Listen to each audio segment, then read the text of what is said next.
everybody. Happy Thursday. We have an amazing show for everybody today. What do we have, Crystal?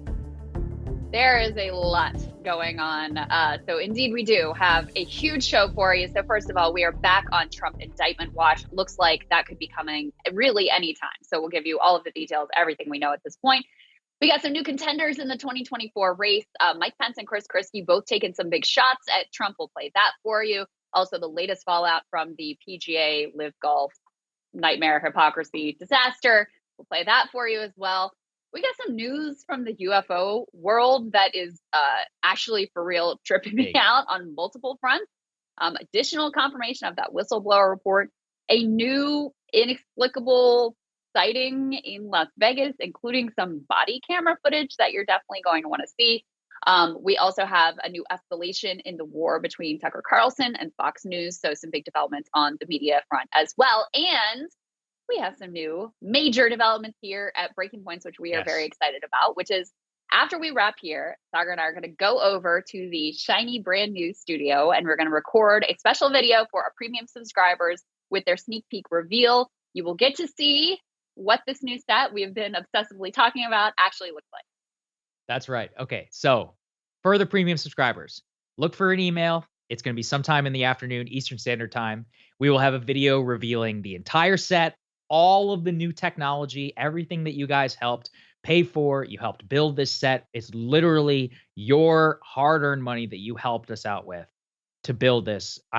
We are so proud of this. We've got, Crystal, the new logo. We've got some new cameras, some new angles, new graphics, everything. We are also going to reveal exclusively our launch week guests. We have a huge guests that we really want to announce, which I'm still can't believe that happened. We're really excited. Again, all of that will be revealed to our premium subscribers. So check your guys' email. If it's not too late, actually, you can still sign up from whenever the show comes out, breakingpoints.com, to go ahead and get on our email list to be able to see it. We also will be releasing our new merch store and make it available only to our premium subscribers who are going to get a 15% discount for the next 72 hours. So again, if you want to see the new logo, buy merch with the new logo. We worked very hard. Every piece that we sell on our website, Crystal, made in the USA and in a union by union labor, which we're so proud of. Yep. It was very difficult to put all this together. I want to give so many props to our team. But if you're not a premium member, you can wait till Monday. Then you can see the new set and you can see all of the new merch. Yep. And Sagar and I did a little modeling photo shoot of the new merch. Yes. So you can see how much of an idiot I look in a hat. Yeah.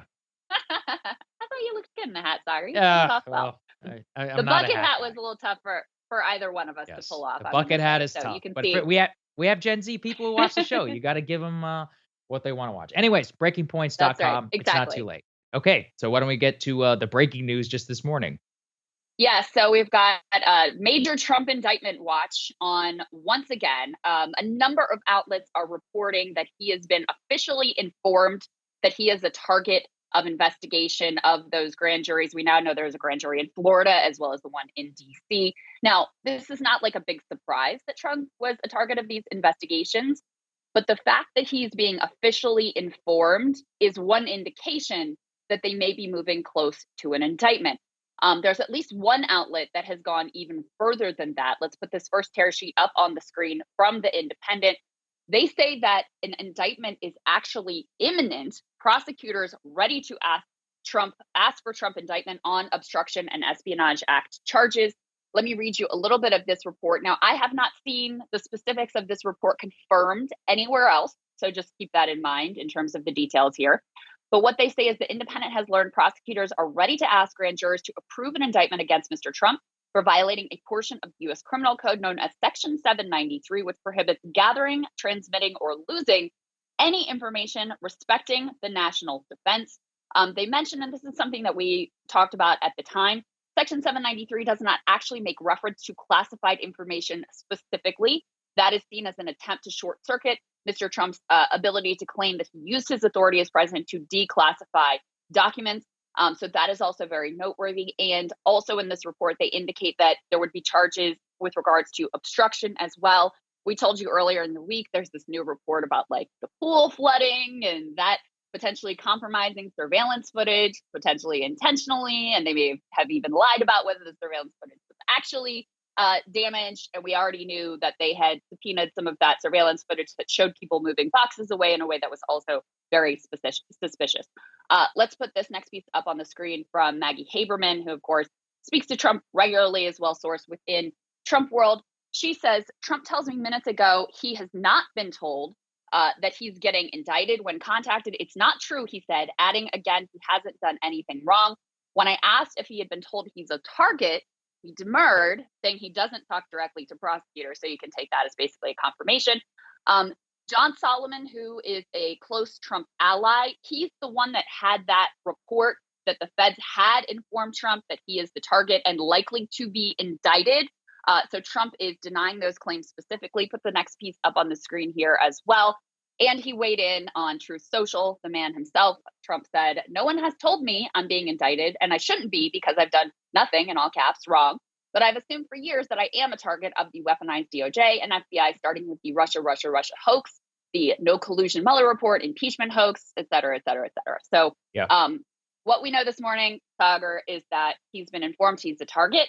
He's denying that he's been informed that he's actually imminently going to be indicted. But there are a lot of indications that are headed in that direction, including the fact that a lot of his top aides at this point have either been subpoenaed to testify or have already testified. You have Steve Bannon, who's now been subpoenaed. We know Mark Meadows has also testified. So it feels like this thing is building to a crescendo.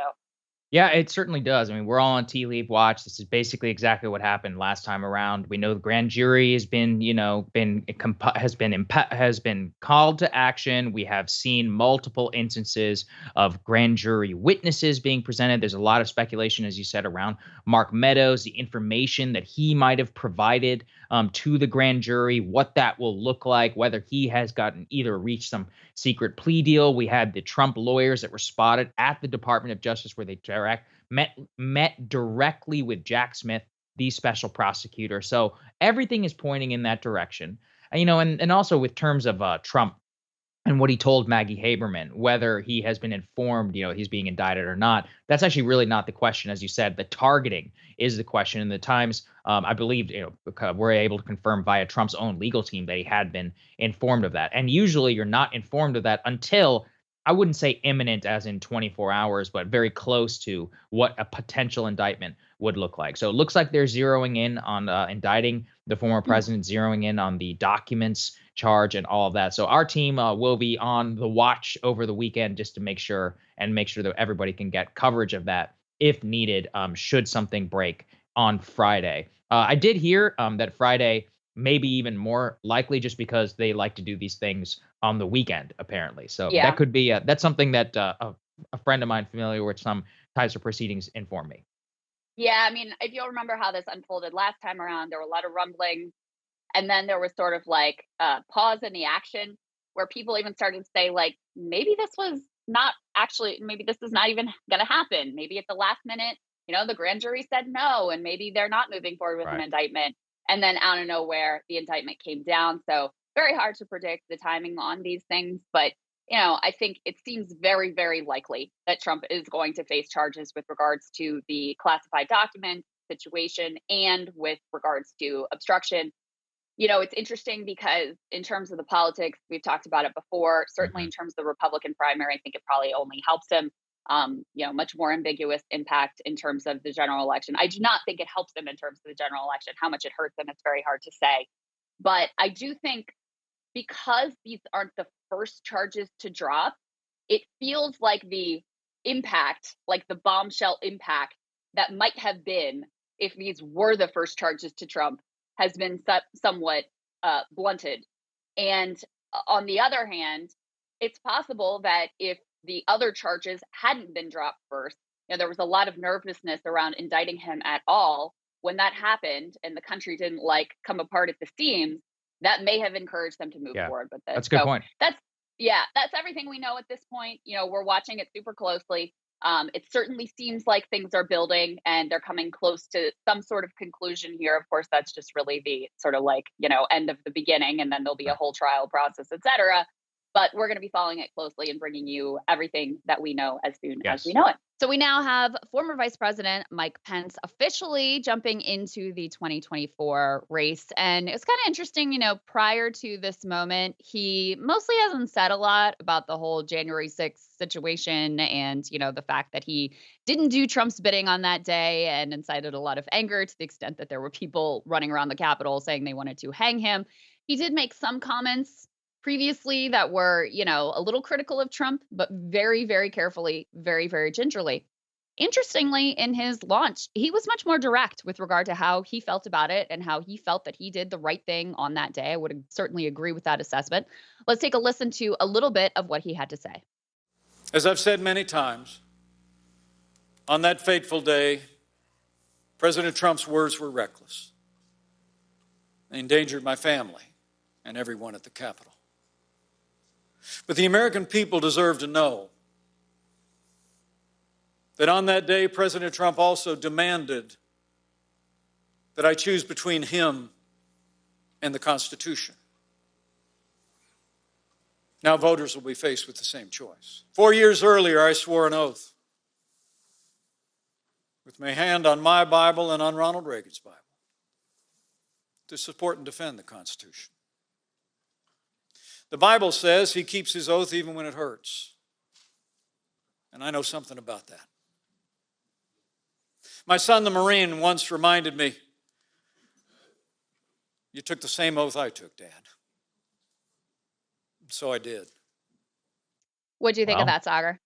Well, it's an interesting strategy. I mean, here's the thing. I mean, on the merits, I think he's right. Like, in terms of recklessness, in terms of whether he did the right thing. Do I think that GOP primary voters agree with him? No. And that's just the biggest problem for all of these, almost anti-Trump candidates. DeSantis, is leaning into an anti-Trump case, which has nothing to do with kind of the liberal case against Trump, which is part of why I think it's more interesting and may have a chance of success, although I'm still, kind of dubious of that. With Pence and with Christie, who we're about to talk about, there is literally no evidence at all that the people who are with Trump are going to be swayed in any way by his critique, because they've heard it a million times for the last 2 years from CNN and from the mainstream media. I mean, we should all recall that panel that happened that we played for everyone from Newsmax, where whenever Josh Hammer, who we've had on the show, was advocating for DeSantis, was talking about, relitigating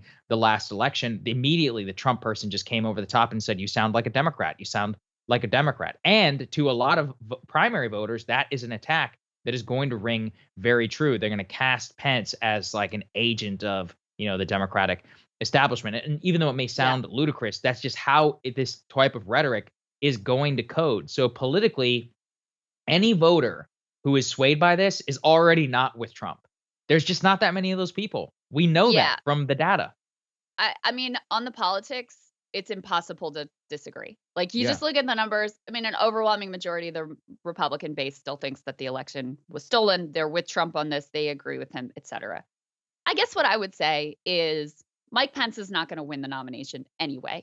Right. So he may as well conduct his campaign in an honorable way that allows him to be honest, to maintain his dignity. I mean, it was so embarrassing when he was so nervous about calling out Trump for January 6th, given that not only himself, but his family was legitimately like put at risk on that day. And Trump didn't seem to care whatsoever. If anything, he reveled in it.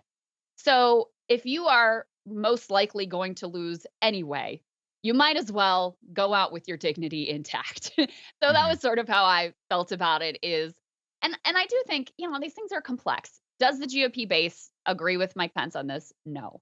But is it also sort of emasculating and embarrassing for him, given the events of that day, to be unable to condemn Trump for his actions? Yeah, that is the case too. So, I do think it's definitely not helpful to him politically, but he was also not really in a position to win anyway. On his message, he's obviously very much a throwback. He talked about Ronald Reagan's Bible. He's really trying to reclaim that sort of like Reaganite conservative brand, both in his affect and also in his specific policy positions. Like Ron DeSantis, in terms of policy, he is to the right of Trump on issues like cutting Social Security and Medicare, certainly on the issue of abortion. I suspect that those are things that he will talk about a lot. And we should also say, to play devil's advocate here and make the best case for Mike Pence that we can, Iowa has a history of Iowa Republicans have a history of looking very favorably on candidates that are from the religious right. So, Mike Huckabee does very well there. Rick Santorum does very well there. So he has that ideological, social, cultural positioning that some Iowa conservatives will find very appealing. And he has deep ties in that community. So that's kind of the best case that I can make for him. Do I think that that's a case that will enable him to defeat Donald Trump? No. Do I think that that's kind of a problem for Ron DeSantis, though, that he's in the race and will have some modicum of support in the critical early state that Ron DeSantis really has to win in order to have a shot? Yeah, I do actually think that that is an issue for DeSantis. No question. Pence, Christie, anybody who is having a critique of Trump directly is stealing from DeSantis's lane. And this also really hit home to me with Chris Christie and the way that he's been going after, because he's also going after Trump. He's not going after him on January 6th, although he did also as well. He's going after his personal conduct, which, one of the ways that DeSantis has been trying to sell himself is, I'm a serious person. I'm actually focused on policy. Me and my family are not trying to enrich ourselves. This isn't just about me. This is about you. Christie really hit with that against Jared and Ivanka, calling them grifters on the campaign trail. Here's what he had to say. So let me tell you something, everybody. The grift from this family is breathtaking. It's breathtaking. Jared Kushner and Ivanka Kushner walk out of the White House and months later get $2 billion from the Saudis. $2 billion from the Saudis. You think it's because he's some kind of investing genius? Or do you think it's because he was sitting next to the President of the United States for 4 years doing favors for the Saudis? That's your money. That's your money he stole and gave it to his family. You know what that makes us? A banana republic. That's what it makes us. So he may get 30% again. I'm not sure. Maybe he'll get more. Maybe he'll get less. But let me tell you what he'll know in 2024 that he had no idea of in 2016. He's in for a fight to get it. Woo! I mean, look, you can never deny the Christie magic, I guess. He's undeniably, I think he's always been a talented politician. He's just played many cards completely the wrong way. Again, I just got to come back to, and look, I think he's 100% correct. We've done multiple segments here about Jared and Saudi Arabia. I think it's outrageous. We'll talk to it a little bit about in PGA. Yeah, it is gross. It is banana republic-esque. Do people care? Not a lot of evidence, unfortunately. Again, it's like many Republican primary voters, they've heard it all before, and they just decided, I don't care. They'll just say, but what about Hunter Biden? And I would say, well, two wrongs don't make a right. I agree. We cover Hunter Biden a lot here. There's a whole whistleblower thing going on right now. We'll cover it soon. The important thing always to understand is you need to read these not in the way that they resonate with you, but in the way that it's going to resonate with all of the primary base who gets to decide who the actual nominee is. I also, it's always so complicated and difficult to cover these things, Crystal, because, Pence and Christie will make two good points. But then also in the very same night, he goes and he says that Putin is just as bad as Hitler and basically advocates for like unhinged U.S. support to Ukraine. And so it's one of those where it's like on some policy, or Mike Pence like pushing a national abortion ban, you're like you're just as out of your mind on different things. But then on these critiques of Trump, then okay, that's the one where you sound reasonable. So it's almost like it's a total no-win scenario in so many of these. Especially also on areas where the base and where primary voters are too. They arguably are going to be way more with Trump on some of those issues than they are with Mike Pence and with Chris Christie, was probably why he's going to win. Yeah. I mean, on policy, I personally think, and the Republican base also like Trump is better on policy. He is more moderate on Social Security and Medicare, and very consistent saying he doesn't want to cut either one of them. Has been very clear in Ukraine, although his foreign policy when he was in office was very different from what he said it was going to be, and the way that his defenders try to portray it after the fact as well. So you never know what you're going to get with this guy in office. But in terms of how he's positioning himself, He's also always instantly understood what a problem abortion was for the Republican Party and has tried to be, as moderate as he possibly can be on that issue, given the fact that he put in place the Supreme Court justices that overturned Roe versus Wade. So he has this advantage of, because he does have so much grassroots support, he can afford to be at odds with the Republican donor base. And that's a real advantage, because that just gives you freedom to move around the ideological field to the position that you think is actually ideal. And I really thought it was telling. We mentioned this. There was a poll that came out that, asked voters where they consider themselves to be on an ideological spectrum. And the Ron DeSantis team is trying to make the case that, like, oh, well, voters see Ron DeSantis as being more conservative than Trump. And so that's a real advantage for him. And that's why he's going to run to Trump's right in terms of the issues, in terms of ideology. And that was true. But the problem for him was that even voters who said, I'm very conservative, they still were majority going for Trump. So even voters that may disagree with him on some of the issues, he's just one of these politicians who can kind of get away with it.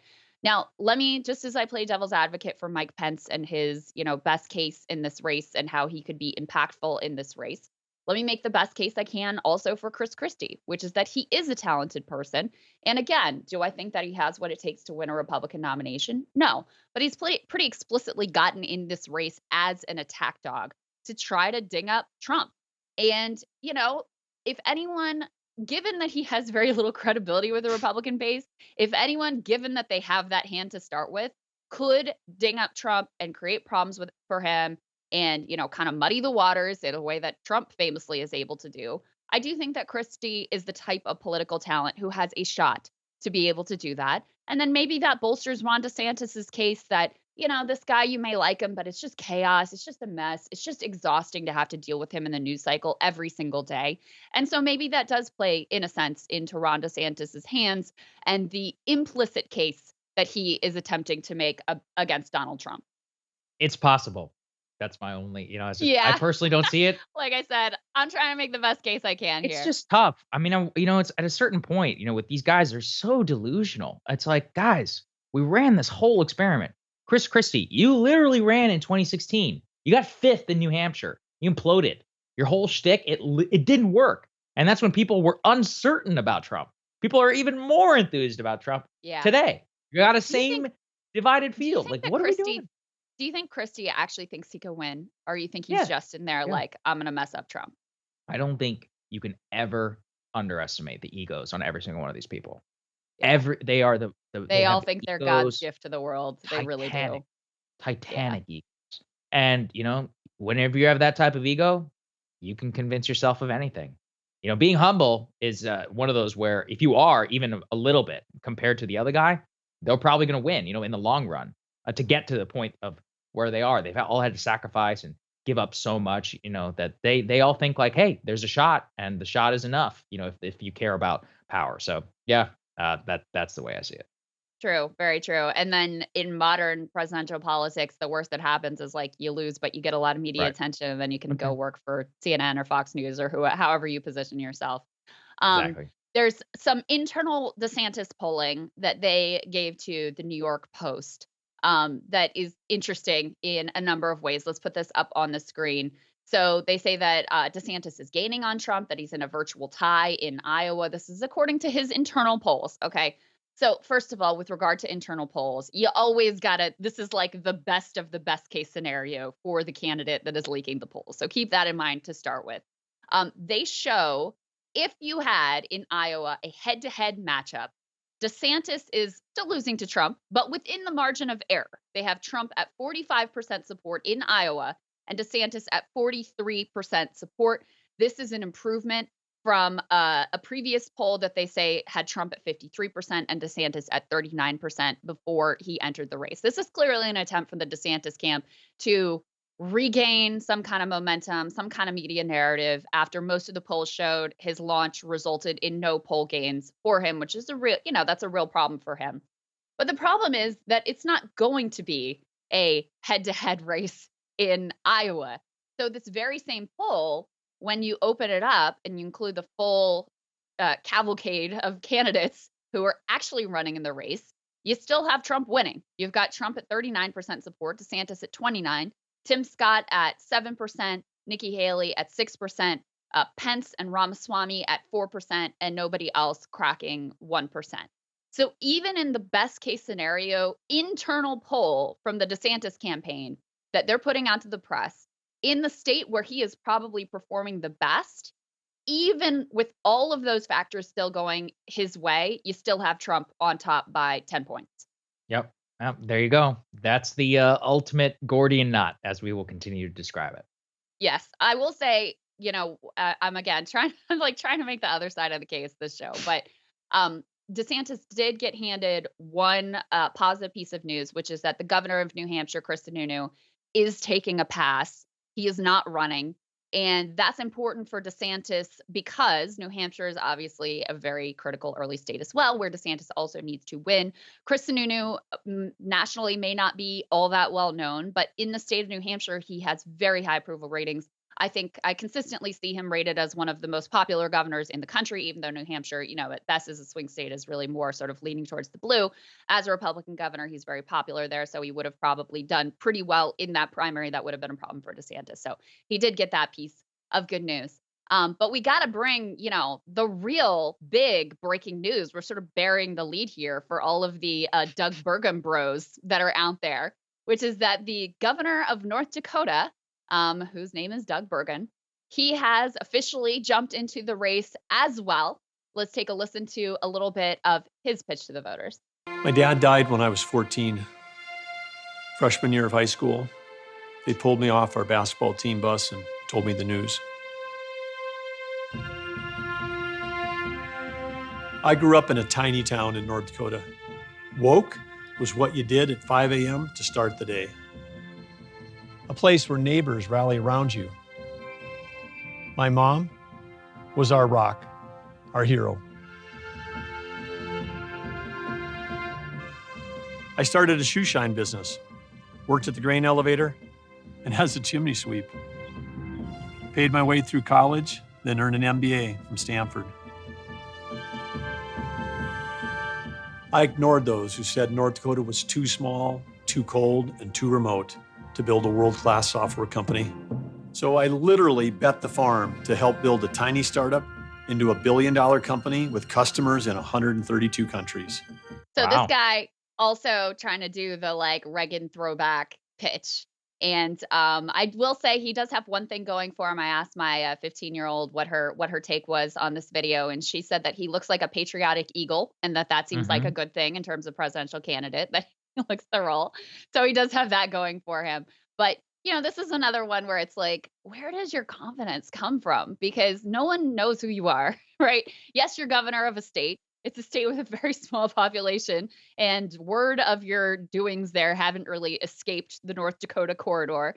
But I think not only is he, a governor, which certainly seems to feed these people's egos, but he's also a wealthy tech executive.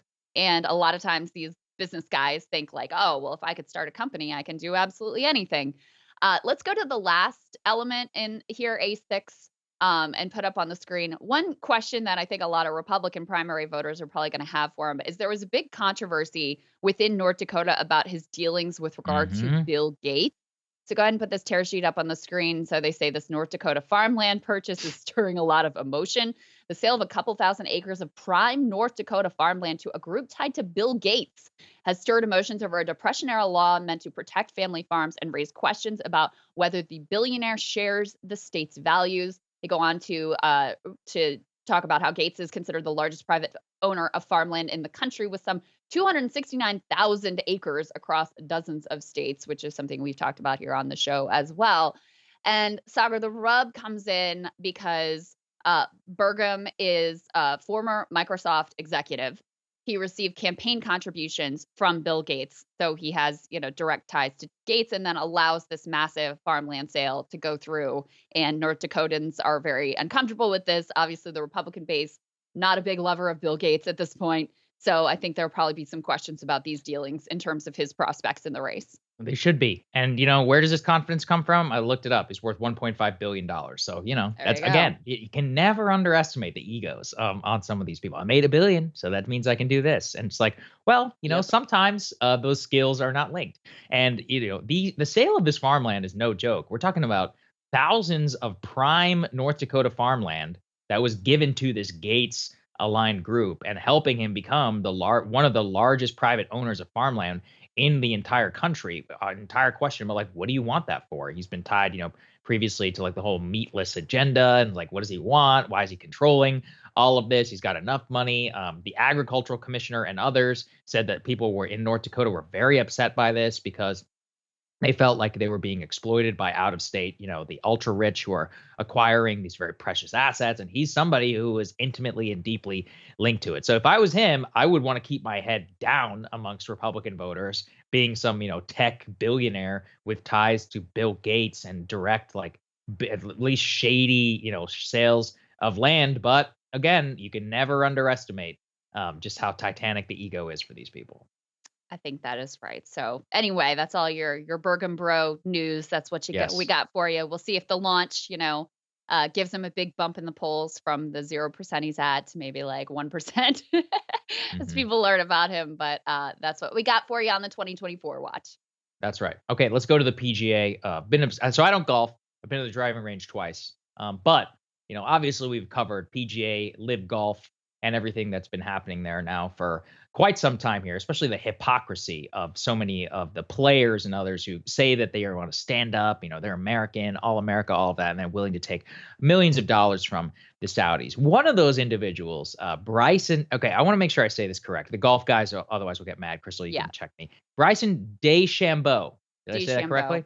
DeChambeau. Yeah, Okay. DeChambeau. Mm-hmm. So Bryson DeChambeau, star golfer, attached to the Live Golf, I guess, tour, took a huge payout from them. Appeared recently on CNN after the announcement of the PGA and Live Golf potential merger.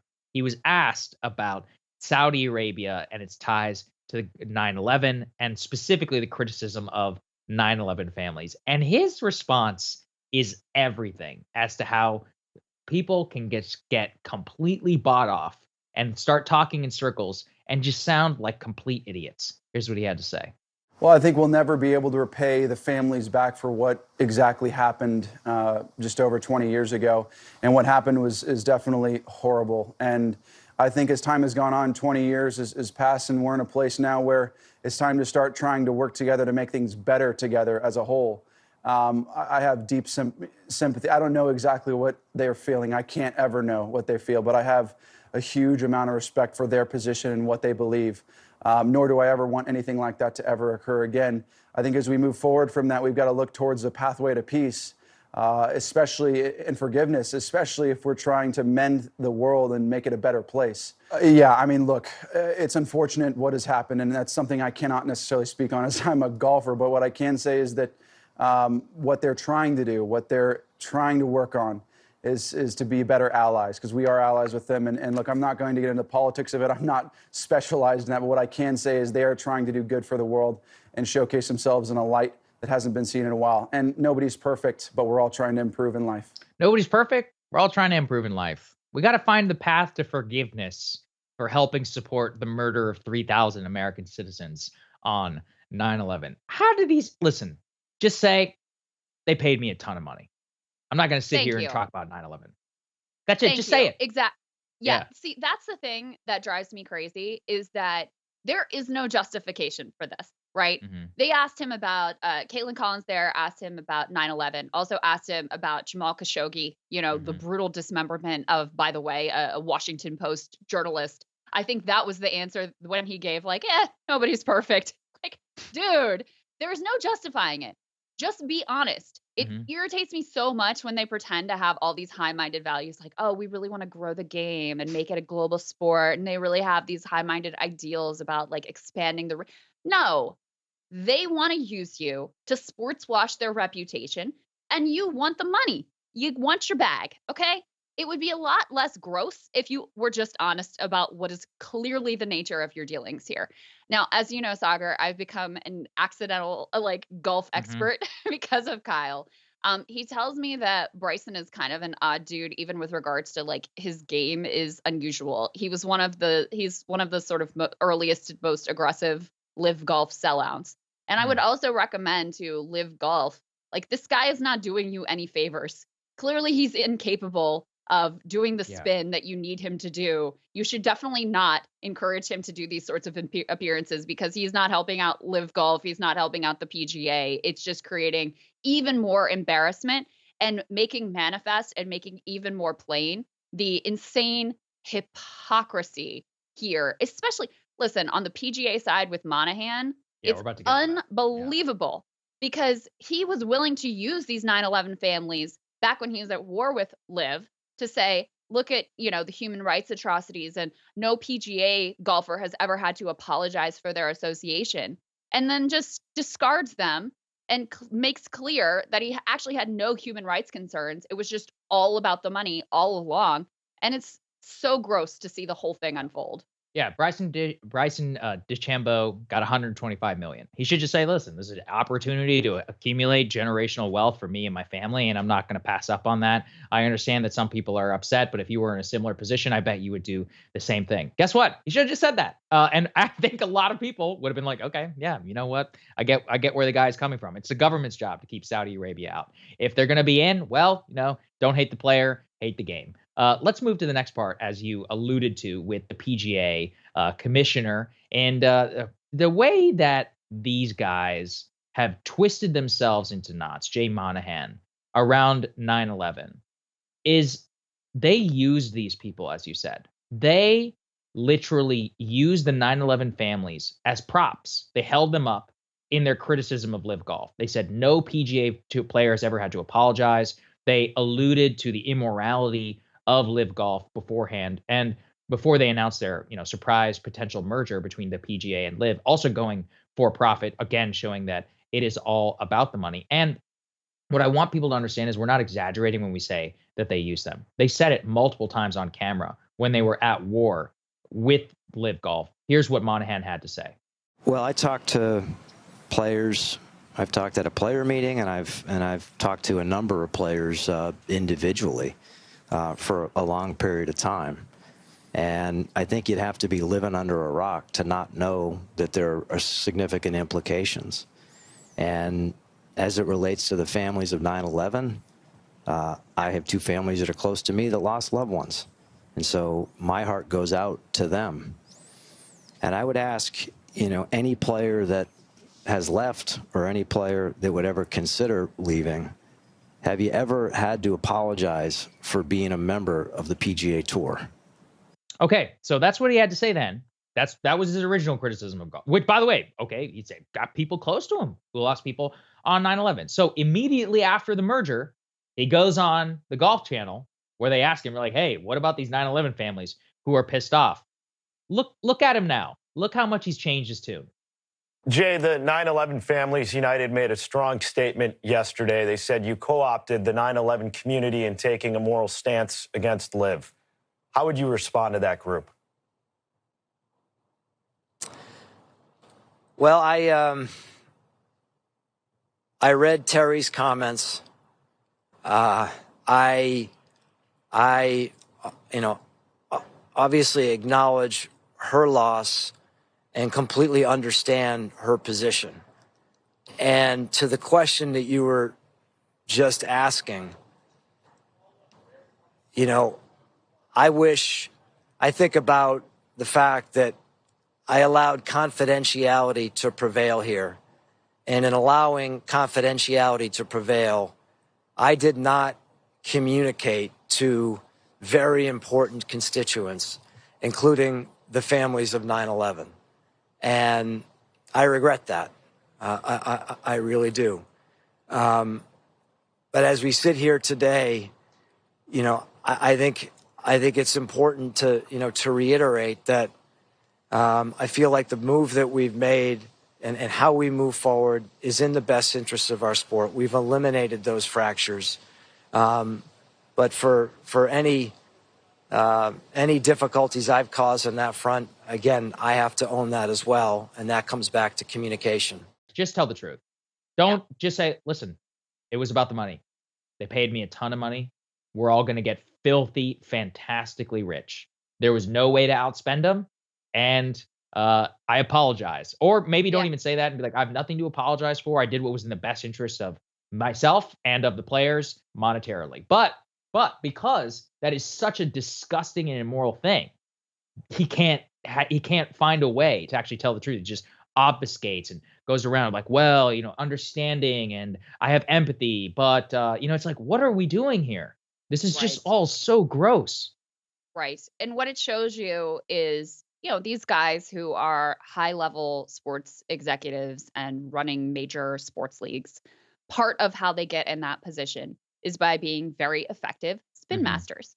So when even someone like him cannot do anything other than stumble and bumble around and fumble over his words and offer ultimately zero justification, it tells you what a grotesque, hypocritical place they've gotten themselves into. Because part of the issue for him, Sagar, is he can't now go and say, well, we just, couldn't beat him, so we'll join him, and there's a lot of money at stake, so that's what we're doing.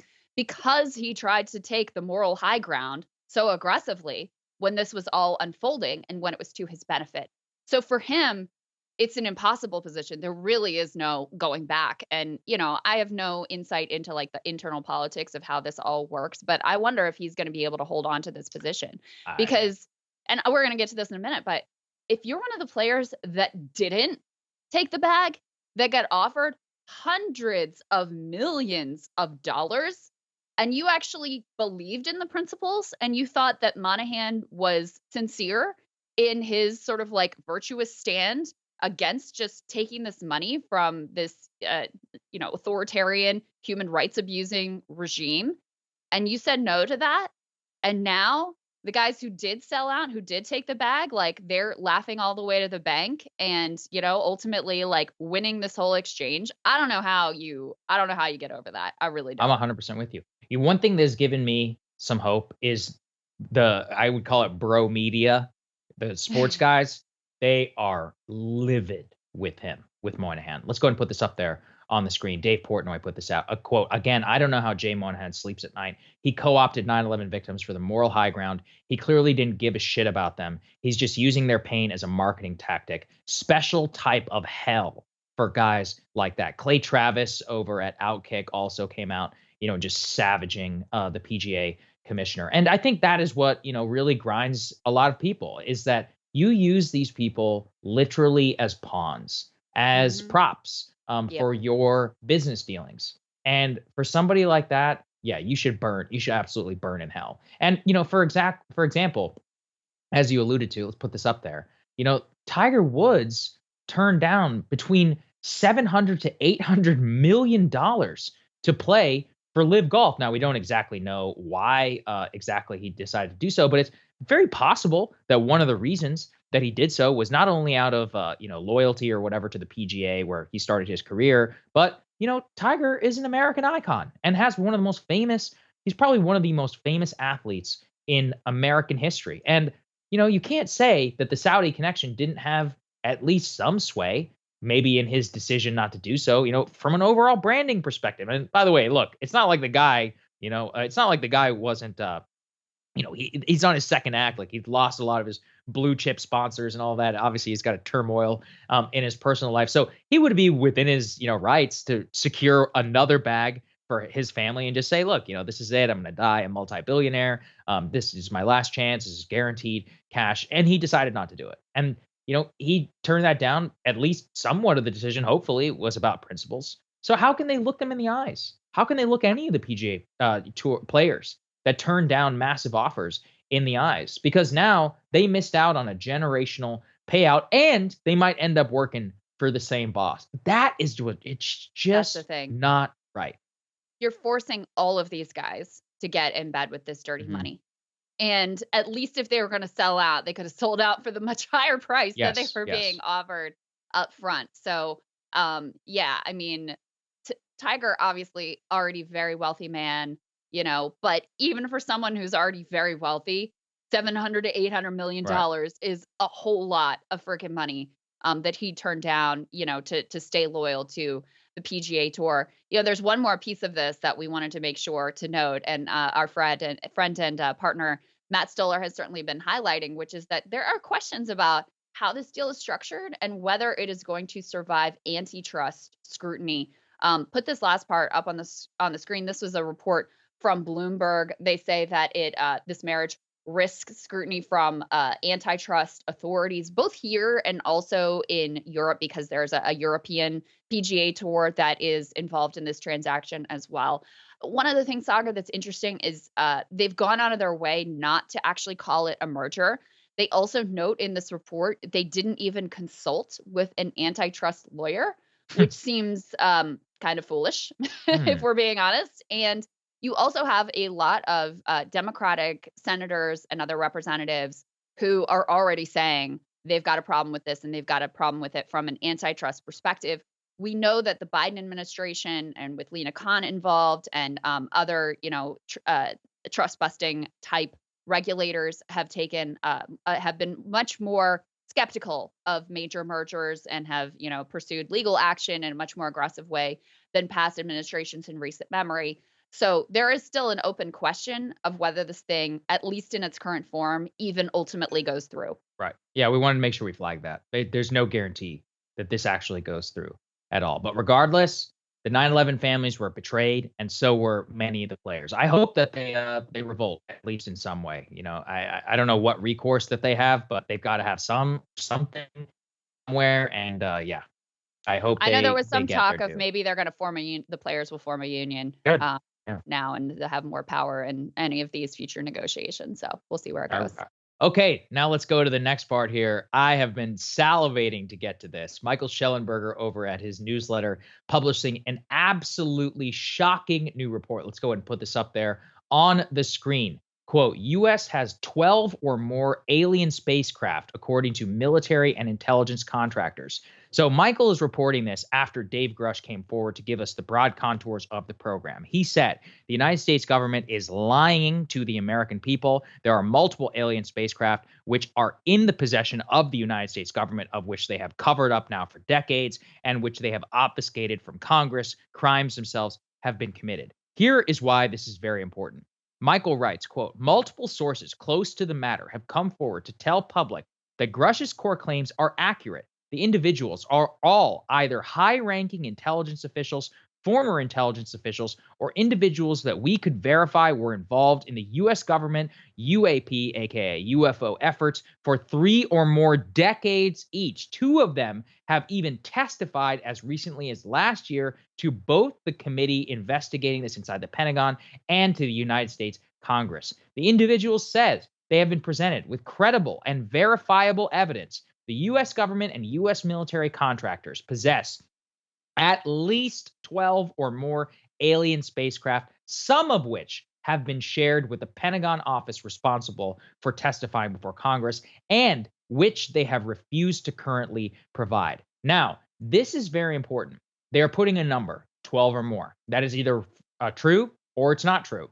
That's something that Congress can look into and tell us whether this claim is accurate or it's not accurate. The more specific that these things get, the more it becomes difficult for them to deny or not. This also comes on the heels of a statement, actually, from the Pentagon directly refuting this claim. Let's go ahead, guys, and put the Fox News tear sheet here up on the screen, because after Dave Grush came forward, the Pentagon released a very lengthy statement. Susan Go, who UFO people will be familiar with, said directly, there is, quote, no verifiable information to substantiate the claims. She says, quote, to date, AARO, this office, has not discovered any verifiable information to substantiate claims that any programs regarding the possession of reverse engineering of extraterrestrial materials have existed in the past or exist currently. She also said that they welcome the opportunity to speak with any former or current government employee or contractor who believes they have information relevant to the historical review. Now, the reason why I think this is important is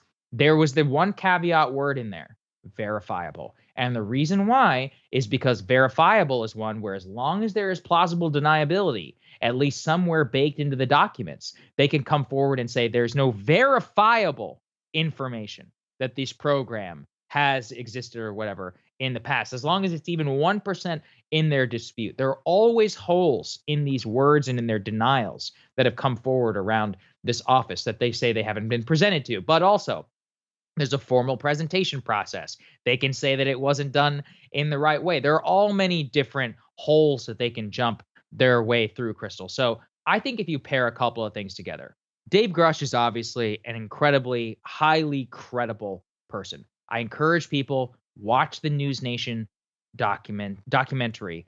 Dave Grush is grilled. He's asked very specific and difficult questions. He handles them well. People who knew him while he was in the office have come forward to testify. This is not a crank. This is a real person. You need to take what he's saying very seriously. On top of that, we have this new report from Michael Schellenberger making things even more specific, saying multiple intelligence former contractors coming forward, talking to them, talking to him about what has inside of this office. And we continue to see the Pentagon. They're not budging at all. And look, someone is lying. Either Grush is lying and the sources to Michael Schellenberger are lying, or the Pentagon is lying. And I'll let people make up their minds. So what do you make of this new breaking material from Michael Schellenberger, Crystal? I mean, I'm trying as hard as I can to keep my skeptic hat on because I think it's important to do that. And Yeah, it it's is. becoming You're right. very difficult. It's becoming very difficult because Good. okay, Yeah. it's one thing if it's just one guy, right? That's one thing. You can dismiss him. Oh, sure, his colleague said that he was upstanding, but you never know. People can like lose their marbles, and you can or indulge some sort of fantasy or whatever. Like you could potentially dismiss one person, and the U.S. government could potentially dismiss one person. Lord knows, I'm sure they're in the process of digging up every rent bill that was late or time he didn't mow the lawn or whatever they can find on this man, right? So one person is one thing. When you start to have other people who say, yeah, he's right, I saw evidence of the exact same thing, and when you start to get this level of specificity, I don't know, it becomes increasingly difficult to dismiss, especially given some of the things that we're about to show you, new reports coming out as we speak, and just the number of anomalous events that already the government admits like they can't really explain. Now they'll try to spin it with their press allies of like, well, we haven't been able to rule in that this is extraterrestrial, but they haven't been able to rule it out either or explain what these objects specifically are. So I think the job of the skeptic is becoming increasingly difficult to maintain over time. And listen to the level of specificity they gave Michael. Quote, every 5 years, we get one or two recovered for one reason or another from either a landing or that we catch or that they just crash. A different contractor says, quote, there were at least 4 morphologies, different structures. 6 were in good shape, 6 were in not good shape. They were cases where the craft landed, the occupants left the craft unoccupied. There have been high-level people, including generals, who have placed their hand on the craft. I have no reason to disbelieve them. One source described having seen 3 kinds of craft, including one shaped like a triangle. I wonder where I've seen that one before. Another that, quote, looked up like a chopped up helicopter with the front bubble of a Huey with the plastic windows, or like a deep sea submarine with a thick piece of glass bubble shaped, and where the tail rudder should have been, it was black egg shaped pancake, and instead of landing gear, it had upside down ram's horns that went from the top to the bottom and rested on the ends of the horns. Wow. I mean, look, this person is either schizophrenic or they're telling the truth. And it's one of those where I don't know. I mean, the most common, again, let's play the skeptic hat. It could be that Dave Grush and all of these other people are delusional, are literally psychotic. And I think anybody who has ever interacted with someone who generally has mental illness, Crystal, a lot of them send us emails about things that we just have to report on. It's possible. They believe it. It's one of those where, you can look in their eyes and you're like, yeah, you believe what you are saying. It doesn't mean that it's true. But this is such a credible person. Evidence coming forward with their resume. I mean, just listen to the level of specificity that I just gave everyone. And the problem is that for people, the radar just has to go up of like, come on, this is so fantastical. And, look, I agree. And I was that way for a long time. But so many of these people are so credible. People like Commander David Fravor, people like Ryan Graves, who we've had here on the show. I mean, you really want to tell me that they're crazy? I just don't believe you. And this is where, the human instinct has to come into play. And then we also have to combine all of the knowledge that we have outside of the UFO issue about the way that Pentagon lies, they obfuscate, obfuscate information. They withhold things from the American public for decades, like the Pentagon Papers, like Afghanistan, Afghanistan, Vietnam. There's no reason to believe that on a highly secret topic like UFOs, something that would literally shatter the earth if something came forward, in terms of our understanding of consciousness of human nature, that, yeah, they could pull it off, and they absolutely would lie to us. So I don't know. I continue. I try my best to play skeptic, but I don't see the holes in the way that a lot of other people do. The part that's the hardest, maybe, well, I mean, just the whole idea is pretty hard to wrap your head around. But in terms of, our knowledge of our government, how our government operates, et cetera, like, we know certainly they will lie to you every day of the week and not think twice about it, and typically do lie to us every day of the week and not think twice about it. But we also know that there's an operating level of incompetence.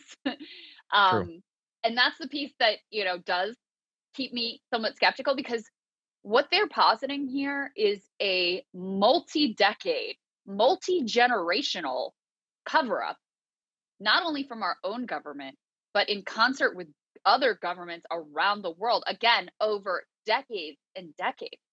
Like, would they really be able to orchestrate that? Would they really be able to keep everybody silent? Would they really be able to keep all of this hidden, all of these, 12 plus craft that they have? And those are just the ones in U.S. government possession. Who knows what, Russia, the former Soviet Union, or Brazil, or whoever else, whatever they've been able to get their hands on. That's the part where I'm like, it's just hard for me to imagine that they would be able to so effectively keep this all under wraps for all of these years. So that's the part that I always get tripped up on, is it's hard for me to believe that they could really effectively do that over all of this time. Again, I agree. And then, I point back to Charlie Manson. Or think about this. If you want an international conspiracy, the Enigma program from Alan Turing cracked, the Nazi code. They didn't reveal that they had cracked that till the 1973 or something like that, decades after they had done so. And that was literally an international conspiracy spanning multiple different governments, and a lot of people worked on it and knew that it existed and never came out till the 1970s. There's a lot of stuff like that where, if you do it the right way, you can keep it a secret. I mean, we spent $10 billion or whatever on the Manhattan program. It didn't leak until we dropped the bomb. So it's not like things can't be done. It just takes a high level of sophistication, the right people in charge. And, maybe they can't do it at a huge government-wide scale. Maybe they were able to do it on a UFO-wide scale. In other words, Transformers was a documentary. It's a joke. All right, let's go to the next part here. This again, I keep getting pulled in. This one is stunning. We have a shocking 911 call made by Las Vegas residents about a craft and alien beings that apparently landed in their vicinity. And once again, don't keep my reminder. Some people are crazy. Some people are psychotic, but you have body camera footage of a police officer in the Las Vegas area who actually sees something up in the sky that light up and actually coming down. And then you also see the police officer go and verify this information with some of the people who called in the 911 and said that they had seen something. And I'm going to let you all judge this for yourself. We've got the clip here from local news, from Las Vegas media around what happened. Let's take a listen. I swear to God, this is not a joke. This is actually we terrified with. So there's two people or two subjects that are in your backyard? Correct, and they're very large. They're like 8 foot, 9 feet, 10 foot. I don't know. They look like aliens to us. Big eyes. They have big eyes, like I can't explain it. And big mouth. They're shiny eyes, and they're not human. They're 100% not human. Okay. Well, the 8 News Now investigators obtaining video as officers then responded to the call you just heard. You'll see the officers also saw something in the sky that night, but the big question is, what was it, and is it all connected? Leave her alone. It's almost midnight on May 1st when a Las Vegas Metro police officer's body cam catches this, something flashing low in the sky. 911 emergency. Minutes later, there's like an 8 foot person beside it, and another one's inside, and it has big eyes and looking at us, and it's still there.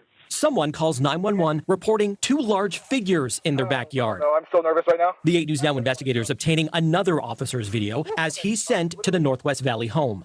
I have butterflies, bro.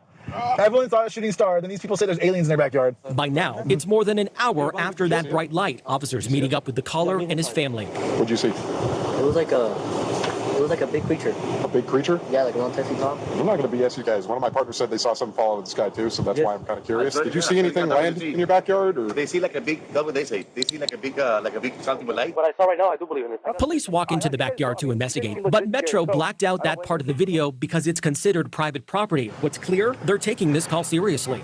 Hey, this might sound like a really dumb question, but did you guys see anything fall out of the sky? Asking others what they saw. I would normally discount it as nothing. However, seeing as one of my partners said they saw it too, only reason I'm actually investigating it further. That investigation turning up no concrete answers as of Wednesday. Whatever or whoever fell into that yard, long gone within minutes. Okay, Crystal, once again, look, maybe all of these people are crazy. Maybe it's a highly secret government black program from Area 51. But let's combine it with all the other UFO lore that we know. Obviously, Area 51 is nearby. Bob Lazar himself, he's somebody who was in the area who allegedly allegedly, saw some of these craft and tests and all these other things that were being flown and thrown about there.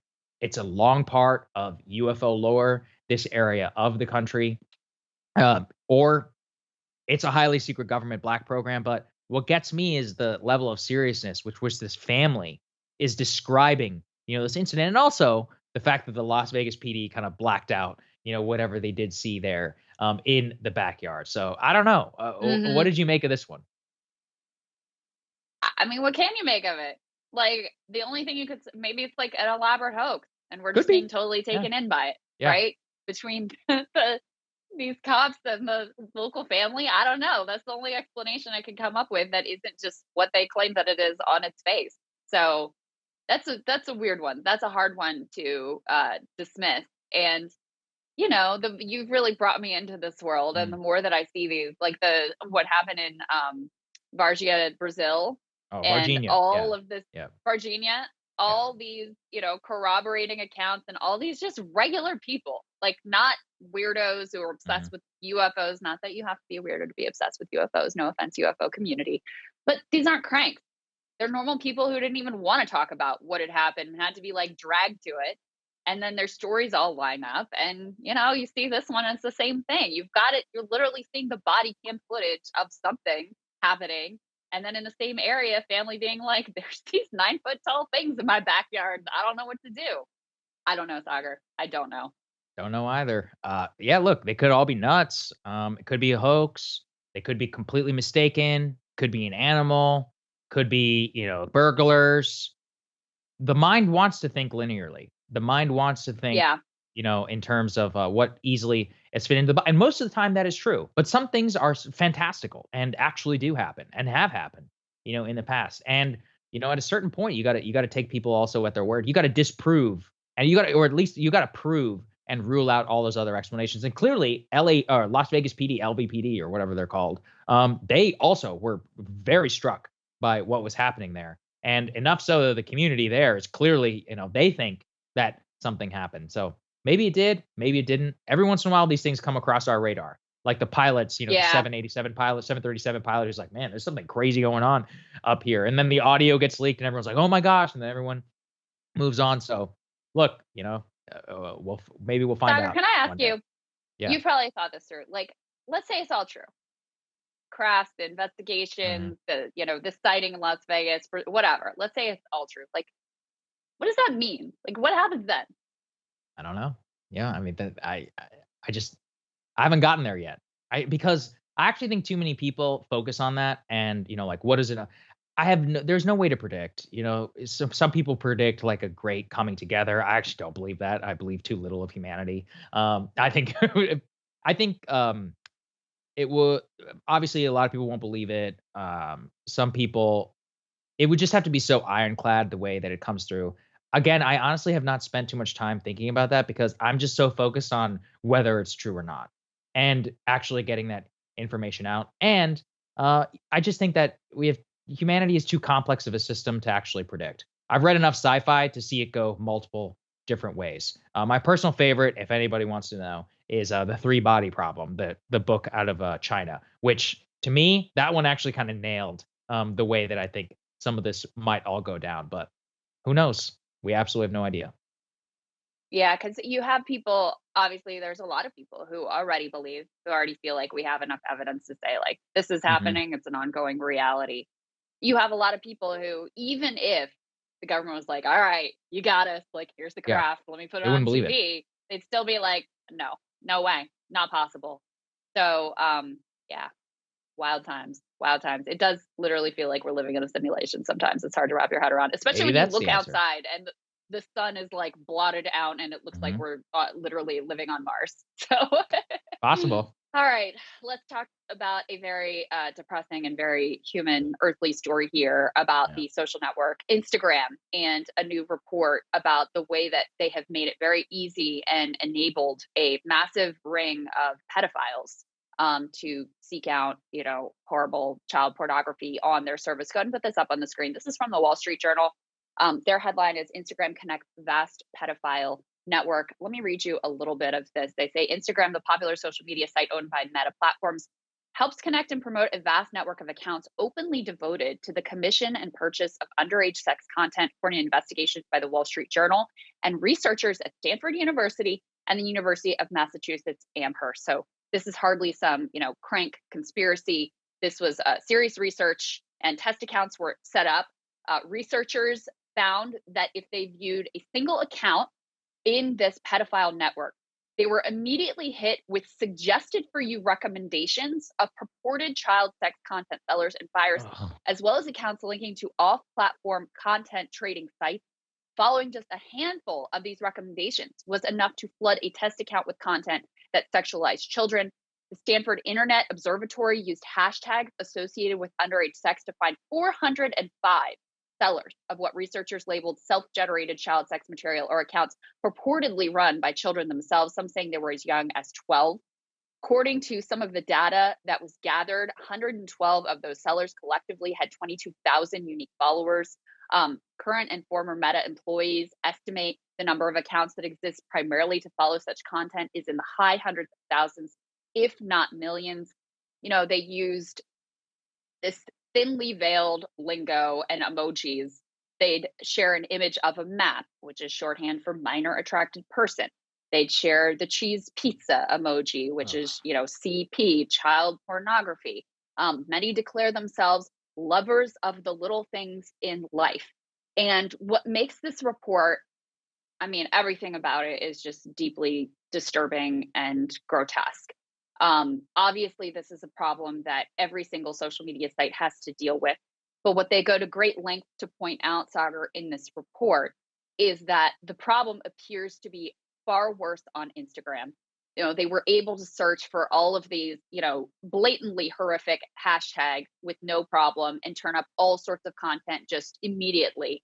Then the Instagram algorithm would kick in because it's learning, like, oh, this is the kind of content you're after. Well, here's 100 more accounts that you can go to find exactly what you want. And after the researchers turned over all of this information to Instagram and they went about taking down a bunch of these accounts and doing what they could to clean it up, well, they haven't fixed the algorithm. So the minute that the accounts reappear, which they oftentimes do, the algorithm is helping sick people who are trying to view this type of content and purchase this type of content. They're helping them in real time rebuild out that network by serving them, okay, well, you lost that account. Here's the new account that's going to give you exactly what you want. So they have apparently done a horrific job of trying to tamp down on this type of child sex abuse and exploitation. You know what really shocked me was that they even say in here, documents previously reviewed say that they have actually done work like this successfully in the past to try and suppress accounts on elections like the January 6th denialism. So they basically did more work. They can do it when they want to. Yeah.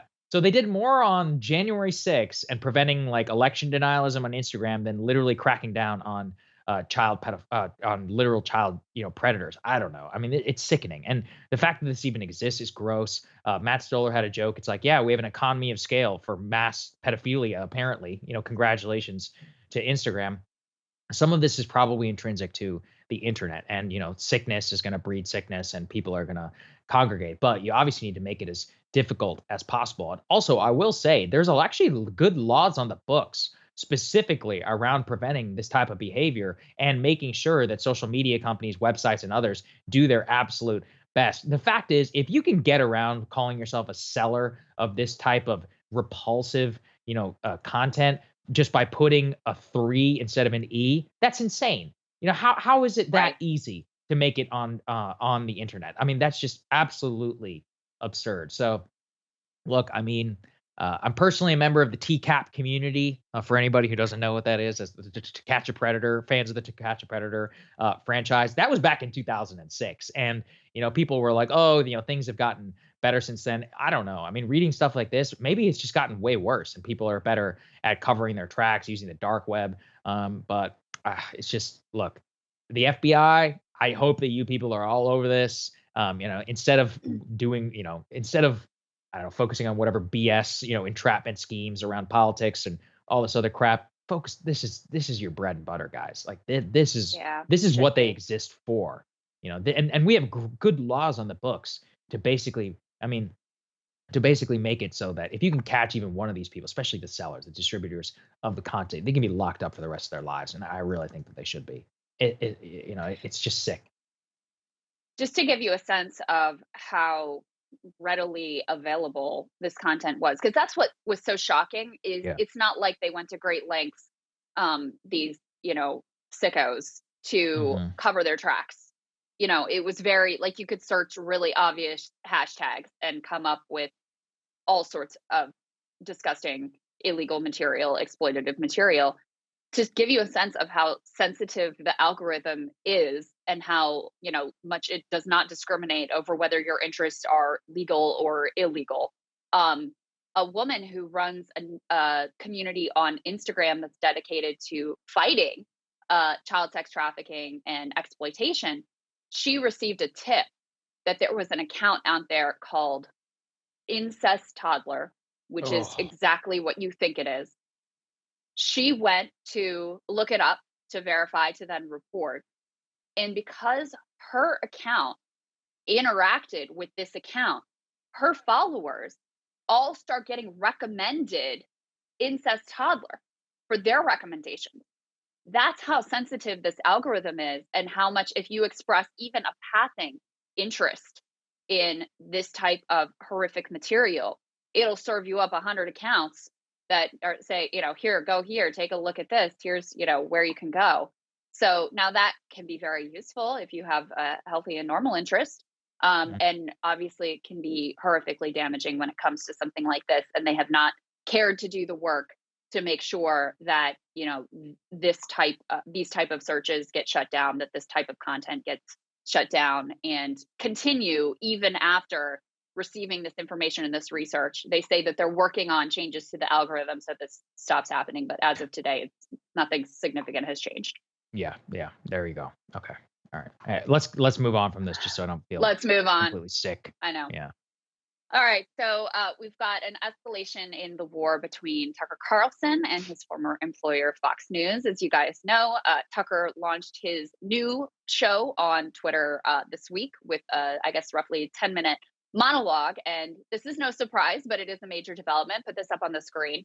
Fox News has officially informed Tucker that he is in breach of his contract. All of these media contracts come with non-compete clauses, which I think should be illegal. And the Biden administration agrees with us that they should be illegal. Biden and Tucker teaming up on this, the horseshoe no one expected. But let me just read you a little bit of this report. They say on Wednesday, Fox News notified Tucker's lawyers that the former primetime anchor violated his contract with the network when he launched his own Twitter show on Tuesday, according to a copy of a letter obtained by Axios. Carlson's lawyers told Axios any legal action by Fox would violate his First Amendment rights. Carlson, Axios reported, has since accused Fox of fraud, has argued Fox breached his contract when its senior executives reneged on promises made to Carlson, quote, intentionally and with reckless disregard for the truth. Apparently, Sagar, part of the dispute here revolves around how the Dominion settlement ended.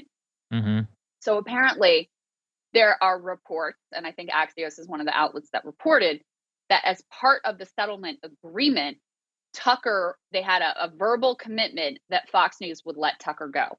And that a big part of the reason he was pushed out was because this was a handshake agreement within the Dominion settlement. Now, Carlson apparently had extracted a promise from Fox not to settle with Dominion Voting Systems, quote, in a way which would indicate wrongdoing on the part of himself. And so he clearly views, the fact that these reports came out, the fact that he was let go, allegedly, reportedly, as part of the settlement, as indicating wrongdoing and a breach of the agreements that he had with Fox. So that seems to be the nub of the disagreement, at least as it's been reported by Axios. A source told Axios Carlson was told by a senior Fox executive the network's goal is to keep him sidelined until 2025. Obviously, they want to keep him out until after the presidential elections. That's their goal. And they also have this note in here, which is kind of gross, that Tucker has been leveraging allies like former NFL quarterback Brett Favre to put pressure on the network to let him out of his contract. Okay. Yeah, I would say, Tuck, let that one go. Get some better friends. Dude. Let's not get Brett Favre involved in this one. Look, on the merits, it's ridiculous. I think this should be 100% illegal, that a company can basically sign you or voice away, for your likeness, and then basically restrict your free speech rights. That's actually something that he is arguing, that his lawyers say, that effectively they're trying to silence him on all of social media and claiming that any of his communications are effectively in some way a threat to Fox and a violation of their agreement. Now, I will also say, until these are finally made illegal, let's just not go ahead and sign these deals, because inside, they even quote from some of the agreements that they have in here where, quote, pursuant to the agreement, Mr. Carlson's, quote, services shall be completely exclusive to Fox. That's a real issue, because that could literally mean anything. And that, Crystal, this is exactly why you and I walk away from mainstream media and from corporate media, is because they tried to ensnare you and I exactly in these same problems where, it's ambiguous. You probably could win in court, but it becomes a total nightmare. And look, by the way, from Fox's perspective, they're not wrong. This is a disaster. The show, or his Tucker on Twitter, has 102.7 million views as of this morning when we're looking at it. And it was just posted 2 days ago at 6 p.m. Now, of course, Twitter views not necessarily analogous to the same type of view, but you can't deny that it was seen and was distributed, at least in part, by a ton of people and had organic interest. So they, at the same time, their prime time is a disaster. They've lost over 1 million viewers overall. Their key demographic viewers have been a disaster. And if he truly was unchanged, it would be also a benefit to Twitter, especially if they can improve their overall video product. So I think this is gross, that these types of agreements even exist in the first place. I think people should be allowed to speak. And the fact that they can drag him through the mud basically for the next 2 years in an attempt to try and silence him through 2025, that's insane. Even if you don't like Tucker Carlson, you should not be allowed to do this as a major corporation. Tucker is, as part of his argument, he's claiming Twitter is not a competitor to Fox. I think it's hard to make that case, though. To me, the stronger case is on the merits of, these non-competes shouldn't be a thing. Yes. Potentially Fox violated some other aspects of his agreement. But given the reality of the media landscape today, I don't think you can really say that Twitter or Rumble or YouTube or podcasts or whatever are not a competitor to cable news. I mean, Tucker is certainly, I saw he sent out some instructions for his older fans to try to figure out how to find the video on Twitter and how to be able to consume his show. He clearly sees the audience as that he's trying to reach as having a lot of overlap with the audience that he was reaching at Fox. And to me, the fact, listen, I want to take Tucker out of it because you all know I'm not a fan, but to me, the fact that is the media landscape and that these are all competitive outlets one with another, I actually think that's a positive thing. I think it underscores the fact, Sagar, that we've been predicting, which is that cable news is not going to have these big stars anymore, because why would you? Why would you, if you have the ability to generate this type of following and audience, why would you subject yourself to these types of onerous contract requirements and the dude who's going to tell you like to wear the sweater or what, all of the nonsense that comes with cable news, and an incredibly limiting format. I mean, the cable news format is so like stultifying, and it's just by the nature of the way the programming is done, it really limits what you're able to do. Why would you impose that type of top-down control on your creativity and on the content that you as a performer want to put out? Like, it doesn't make sense anymore. Now, if you're someone who's if you're someone who's like a company person and you're, sort of like middle tier in terms of you can capably serve the news, but you're never going to be that person that generates a following based on your like charisma or the depth of your knowledge or skill in presentation or whatever. Okay, then cable news makes sense. This is a stable platform and eyeballs and a paycheck and whatever, and you benefit from whoever's in the chair before you in the hour before, and you benefit from this huge cachet in terms that still exists in terms of American culture and what the elites are watching. Like that's a proposition that makes sense. But increasingly for top talent, this is just not going to be where they want to be. The other thing I was thinking about, Sagar, is you covered earlier this week, I guess, the Rumble CEO complaining about the way that Twitter community notes are done, which really got me thinking. I mean, the people who really stand to suffer from Tucker and Daily Wire and others launching video on Twitter is Rumble. It's a real issue for them because they've positioned themselves as this free speech platform for video. And, I don't think Elon Musk has any commitment to free speech. I think that's clearly demonstrated by his actions. But there's clearly an audience that does believe that Twitter has become a free speech platform. You've already got a huge network, tons of eyeballs there, way more than you have on Rumble at this point.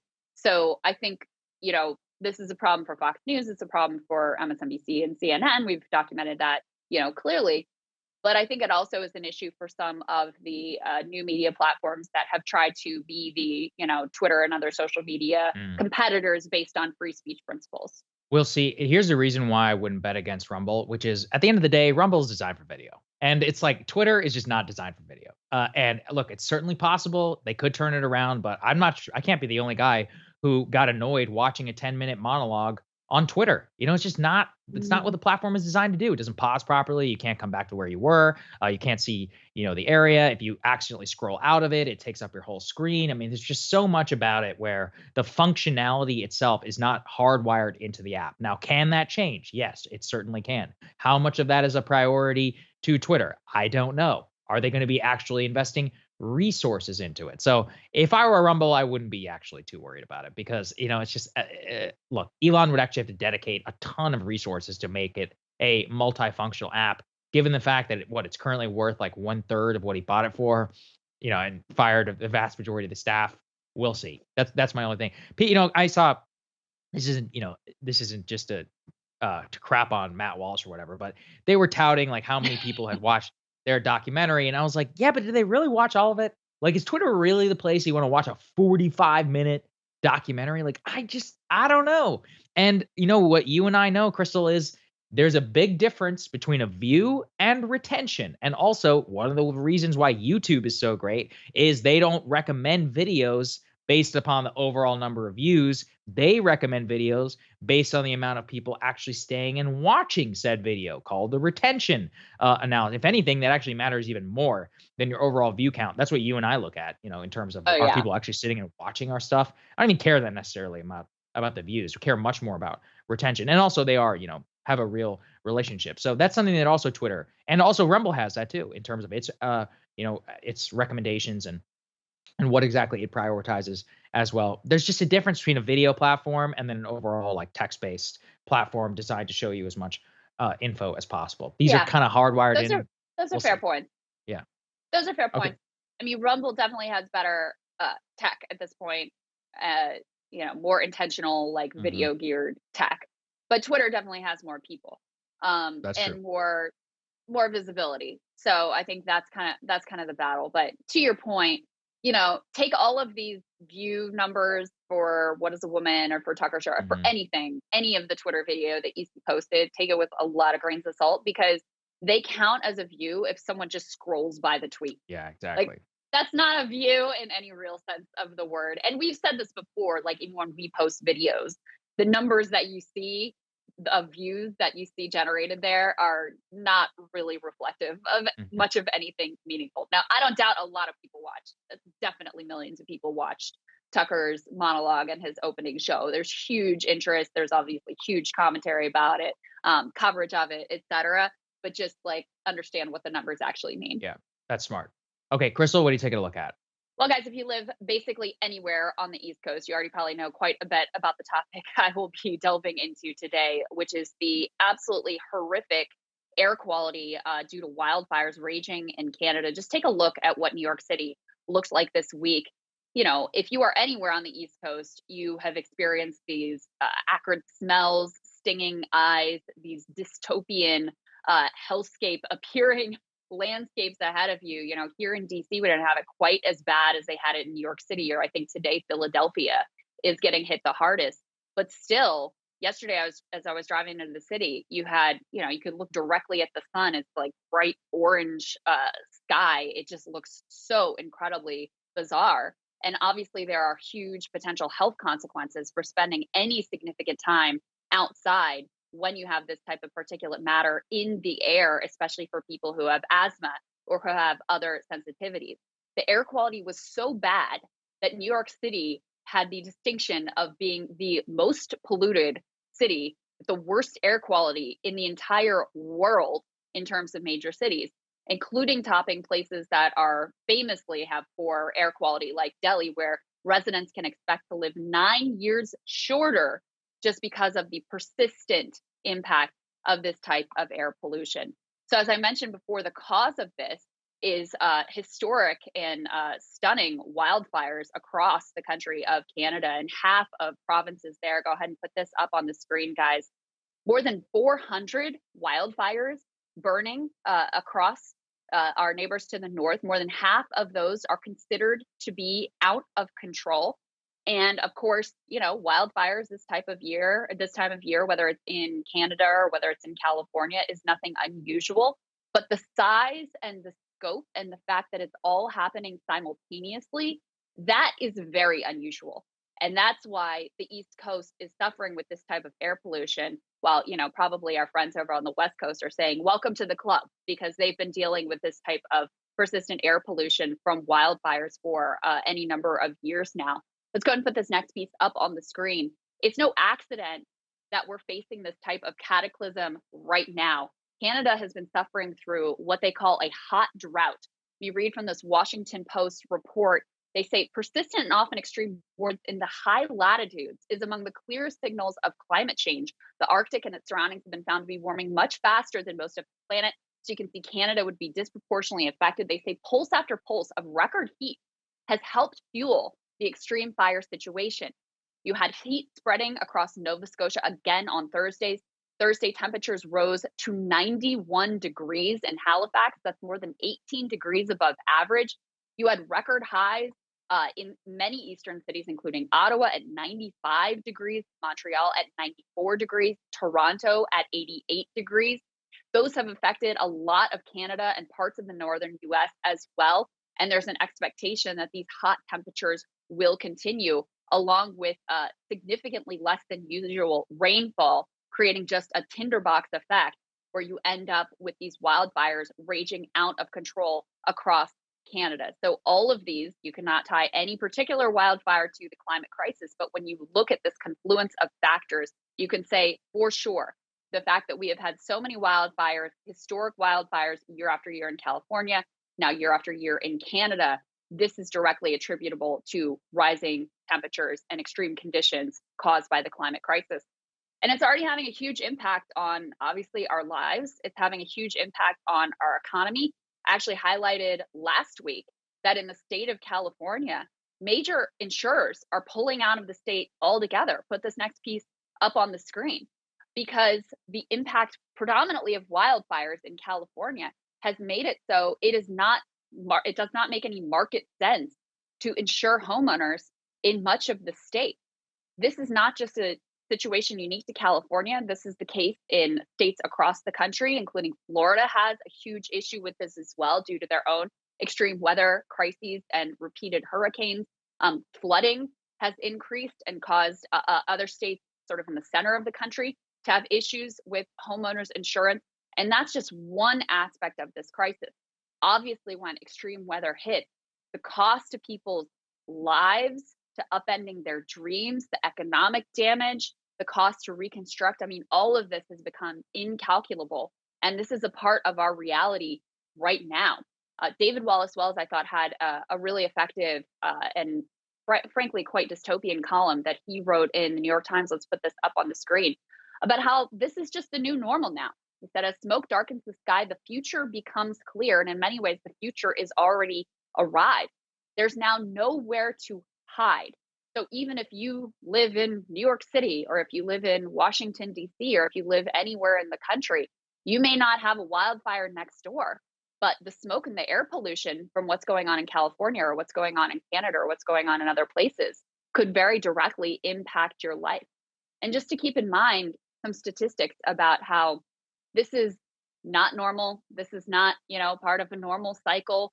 This is a very unusual and dystopian historic time that we're living through.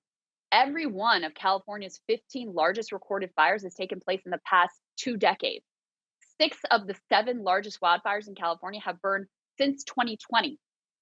David Wallace Wells quotes an author who just wrote a book about this new reality that we're living with regard to wildfire. And he says, fire isn't going away. We're going to be burning for this entire century. The Alberta fires had only just begun to rage, but he saw the course of change quite clearly.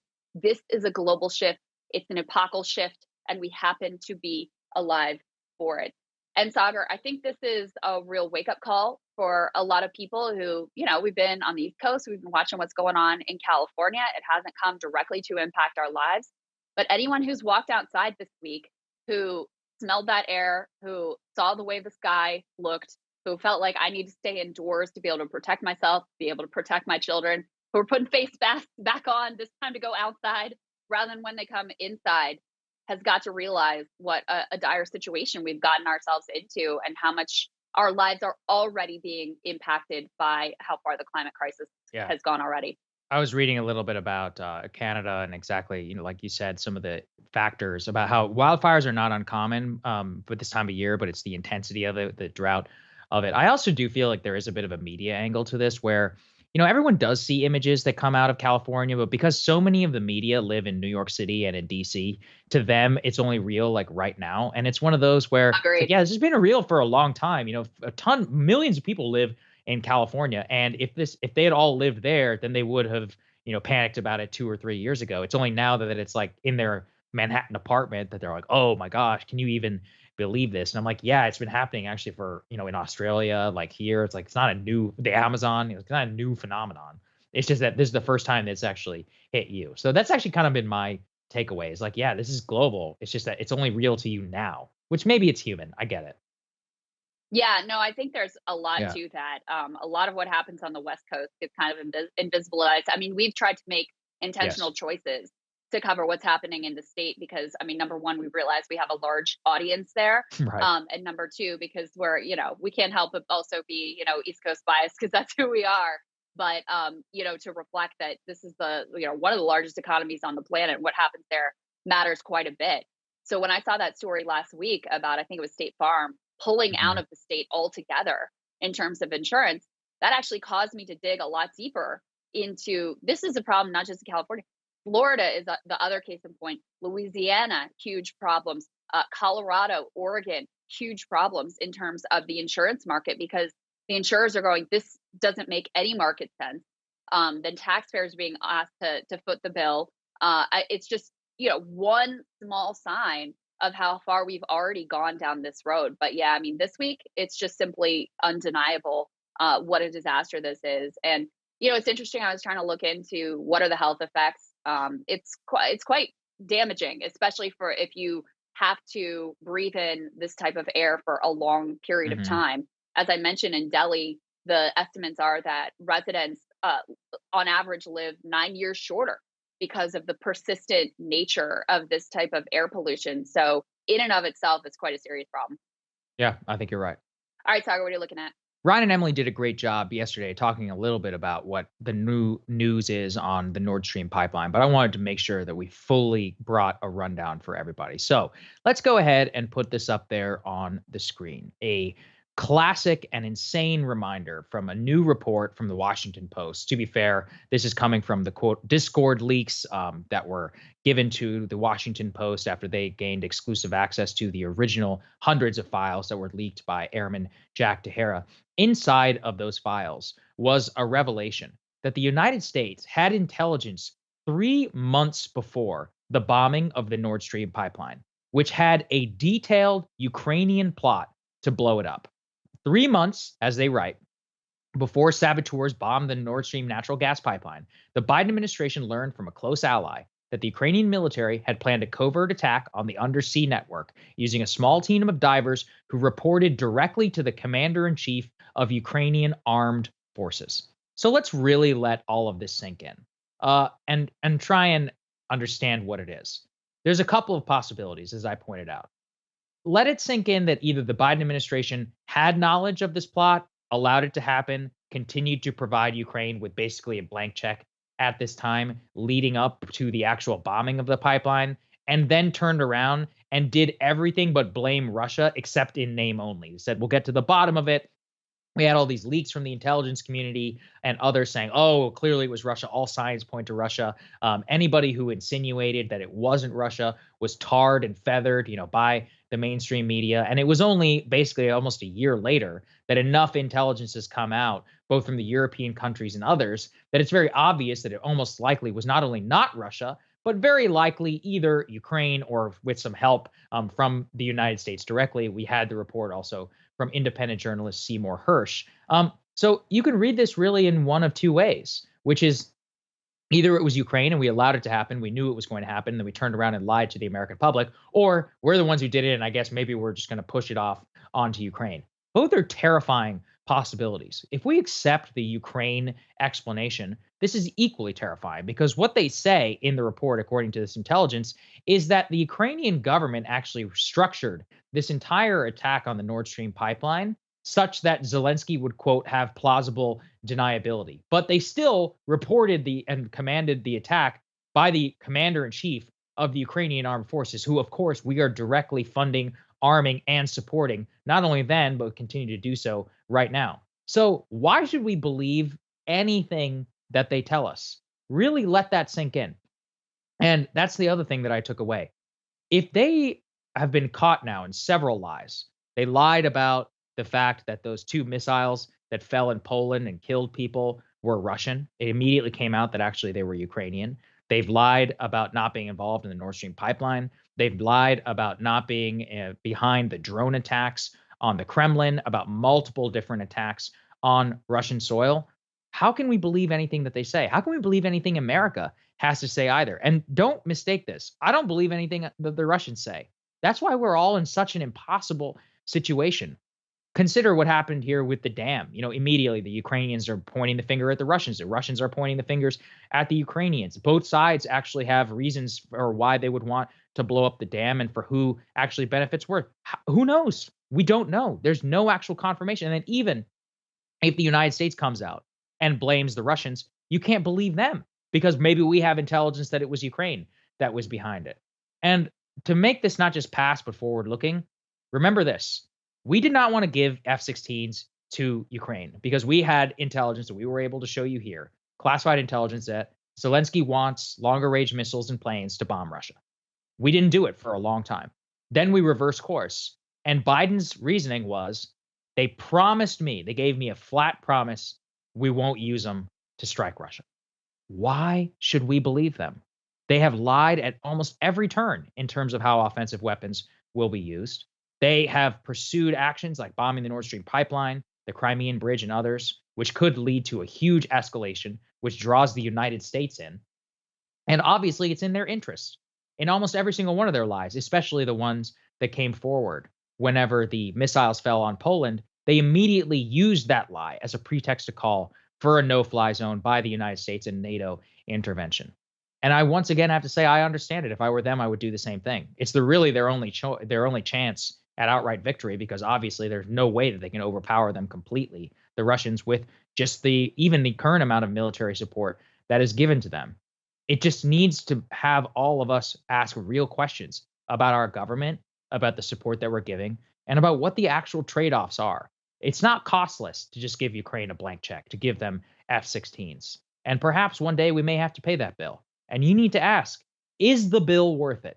It can seem callous whenever you're talking about human beings who are fighting for their own country, but not every cause is worth American bloodshed. And you need to have some real cost benefit analysis as to what exactly the U.S. is getting out of this. And it's becoming clearer and clearer and clearer to me that the cost far outweighs any sort of benefit that might come, both from a moral level, but also from a pure realpolitik level. So I don't know, Crystal, what did you make of this intelligence?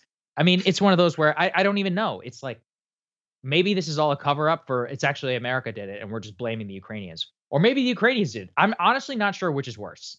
That we knew that they did it, then lied about it, the Ukrainians did it, or that we straight up did it ourselves.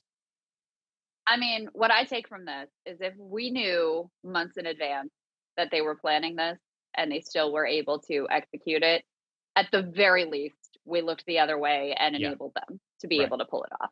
Like, there's no other conclusion you can come to, and more likely we were involved.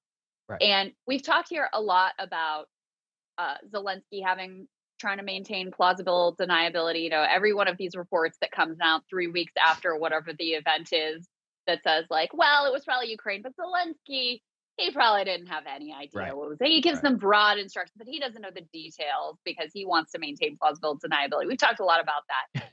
Now I'm starting to think a lot more about Biden and the US's plausible deniability, because we've had all these reports that I perhaps foolishly took at face value that were like, oh, the US doesn't actually have a lot of insight into what the Ukrainians are up to. We have all these spy networks left over from the Cold War. So we actually have more information about what the Russians are doing than sometimes what the Ukrainians are doing. And I thought, okay, well, that kind of makes sense. And that was problematic in and of itself, because you're like, we're shipping all this stuff to them and we don't even know what they're going to do with it. I don't really think that's the case, though. I think now we have a very good idea of what their plans are, how brazen and dangerous their plans are, you know, down to the specificity of specific pipelines that they've planned to blow up or have laid out how they're going to pull off these operations. And we either choose to look the other way or we choose to enable them and secretly think that this is a good idea, that they should be doing this. Remember, Sagar, in that report about the drone strikes within Russia, there was a line in there that was very interesting. That was, you know, publicly, the Pentagon will say, like, it's very dangerous and we don't want you to be doing this. Privately, they'll say, oh, this is actually a good strategy for Ukraine. And it makes sense because it keeps Russia pinned down, you know, in their home territory, having to defend their people, et cetera, et cetera. That to me was the first admission that, oh, the US government is not uncomfortable with this. They actually like it. They want them to do it. They have forward knowledge of what Zelensky and co have planned, and they're cool with it. So on the F-16s, it's like Biden might have extracted this promise at face value. Does he actually believe it? No, he knows precisely the type of things that they have done and have planned. Yeah, it just needs to be like, look, Biden apparently is okay then with F-16s, American F-16s bombing Russia. And given all the evidence, there's no reason to believe the Ukraine literally at all. And that's not defending Russia. It's just that, look, they're lying in their interest. Russians are lying in theirs. Apparently we're lying in order to make us more embroiled in a war that nobody actually voted for. So just keep in mind, you know, what's being done in your name. Okay, guys, thank you so much for watching. We're really excited. We're going to wrap this. We're going right to the studio. We're going to tape our big studio reveal. It's not too late to become a premium member, so go ahead and sign up and to see the new reveal. So it's breakingpoints.com. We love you guys. We'll be on call over the weekend. We'll have someone on our team in case Trump gets indicted. And otherwise, we're very excited for the big public reveal on Monday.